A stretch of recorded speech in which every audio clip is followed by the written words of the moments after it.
Hi, apologies everyone, we ran a little bit over time.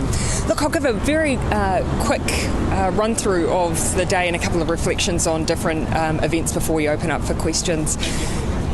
As you know, the United States is New Zealand's third largest market by arrival, so really important that we kicked off today with a roundtable with travel editors with wide reach across the US market. That message around us being open for business but also open for travellers, really important at this time, given the lead time many tourists will take in making a decision to travel before in fact they depart.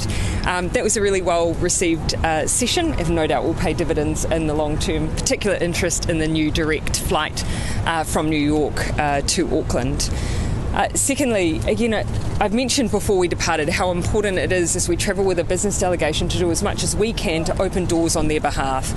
A high-level meeting with BlackRock enabled our business delegation to sit face-to-face with a number of influential individuals in the investor sector from the United States. A really thoughtful, interesting discussion and dialogue of which all of our business representatives had the chance to participate in. In the session that I just held now with the Secretary General, a chance for us to discuss everything from the conflict in Ukraine to climate change and more broadly the role that New Zealand can play in UN reform, which we've long been an advocate and supporter of.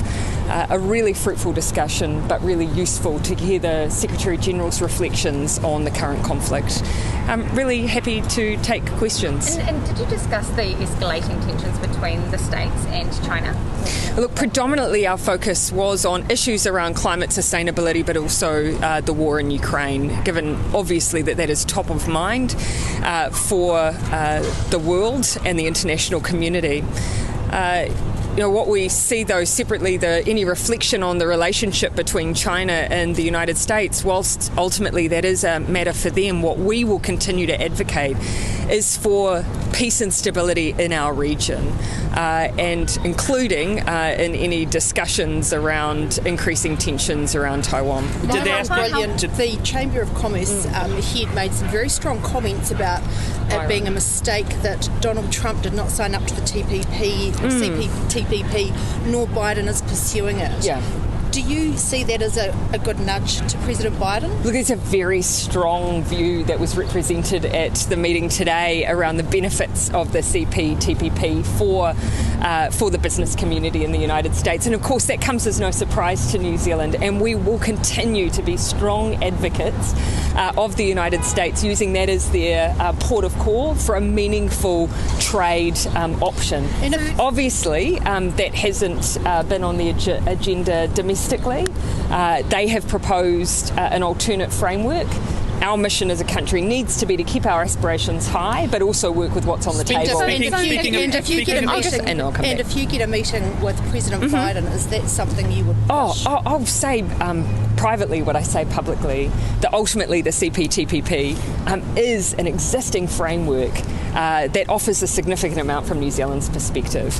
However, we will also engage in what is currently on the table. Speaking of Joe Biden, have you secured a meeting with him yet? As I said, when we've got an update to give, we'll give it. I know our officials are working in earnest on trying to finalise. What's the hold-up? Why isn't it being... Same thing as I've said before. Just go back to your earlier comments to Amelia about China. Can you just clarify, did you specifically have a conversation with the Secretary General about the China situation, and particularly about President Biden's comments around Taiwan and militarisation? As you can imagine, I'll leave it for others who are in the room. It's not for me to reflect the comments that may be made by others when I'm in a discussion. Of course, we discussed a wide range of issues: Ukraine, the response of other nations to that conflict, wider tensions in the region. We traversed a range of issues. I can only speak from New Zealand's perspective. When it comes to some of the language we've heard in the discussion between the United States and China, I will continue to advocate on New Zealand's behalf for peace and stability in our region and de-escalation. The foreign minister from China, the Chinese foreign minister. I'll come here and then back here. Yeah. So because of our relationship with both China and the United States, do you see New Zealand as having almost a peacemaker role between the two at the moment? Our independent foreign policy has meant that we have been very consistent on maintaining the same values throughout, those values of peace, stability, the use of dialogue, and the importance of multilateral institutions like the United Nations as an honest broker in difficult situations. There is tension in our region. We have, over various periods of time, seen escalation in language. We will constantly call on New Zealand's behalf and others for peace and stability in our region, and that's for all parties. Who's responsible for that tension? Look, there's a range of factors at play. Probably not enough time to traverse in this one press conference. The Chinese foreign minister is doing a tour of a number of Pacific countries. What is the significance of that, and I suppose how does New Zealand view that within the push and pull between the US and China in the region? Look, I don't think that's necessarily a surprise, and we saw off the back of PNG's hosting of APEC that presence and engagement several years ago as well. Equally, of course, we've seen recently the United States seeking to engage with the Pacific. It is a contested region. From our perspective, we will be consistent on, regardless of who is in our region and engaging with the members of it, that as long as those values of transparency, openness and peace and stability are at the heart of that activity, that is what we are advocates for. We will constantly seek for that de-escalation. You say it's not a surprise, but is it a concern? I mean, they're there to sign some trade agreement, some sort of bilateral agreement. Look, it's not necessarily just presence. It's the nature of that presence and the intention around it. You know, from our perspective within our region, we're very firm that, yes, of course, we want collaboration in areas where we have shared concerns, issues like climate adaptation and mitigation. We want quality investment in infrastructure in our region. We don't want militarisation. We don't want an escalation of tension. We want peace and stability. So we will remain firm on those values. What do you think the intentions are?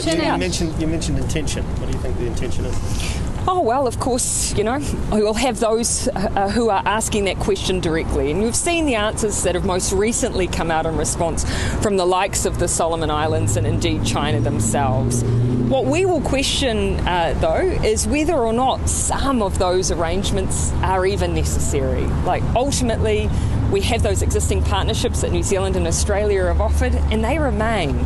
And we will keep them on the table. So our question will continue to be, are some of those engagements necessary, given we are present and we are ready to support? The meeting BlackRock today, aside from CPTPP, what was the tenor of it? What was discussed? What were the key things? Actually, I'd say the dominant theme was one of sustainability.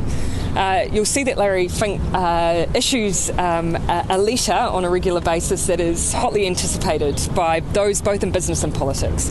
And a very particular focus at the moment from those in similar institutions is sustainability and ensuring that there are partnerships in the way that we're seeing governments respond to challenges like climate change and sustainability, and the way that the private sector responds. They were calling for that greater engagement.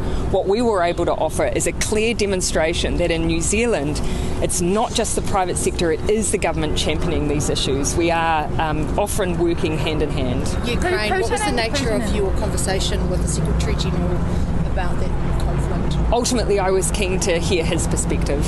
He has recently been on the ground in Ukraine. He has had talks in Russia, and to lend New Zealand support. You know, ultimately, we all want to see a resolution to this conflict and the loss of life, and whatever we can do to support the Secretary General and the diplomatic work that is ongoing, New Zealand is here to provide it. What about the veto, given you mentioned UN reform? Was the veto talked about in terms of You know I always Russia's come back. veto? I did mention the fact that, of course, we had utilised an autonomous sanctions regime in lieu of the ability of the Security Council to resolve their response. response.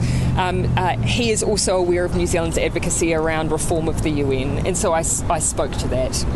Yes, and we might finish here. Putin and Lukashenko have written a letter to Guterres calling for a new world order. Did you discuss that letter? No, we did not. Okay. One more question about on the show. Or you can answer that one if you want, and then if I can slide in one more. Looking forward to catching up with you, buddy. Looking forward to it with some trepidation. Yes, as you can imagine, I feel a bit of pressure. Yes. And I understood you had a quick whiz past some new lactation, breastfeeding, parenting rooms in the UN. What did you make of those? Oh, look, it was fantastic to see that there's been some minor but important improvements. I remember utilising those rooms, as will Clark, some years ago. They were lacking some pretty basic things like a change table. To see that they're being made more user-friendly, that if anyone, and I hope they are, in the circumstances of bringing their children to a place like this, that they will be well looked after, and New Zealand's pleased to play a role in that. Yeah, nice touch of New Zealand inside there. Yeah, nice. We ultimately were asked to help support making some basic changes to those rooms to make them more user-friendly. And we've done that. They're small, but actually you can see they make a big difference. Okay, we've got to go. That's so New Zealand, isn't it?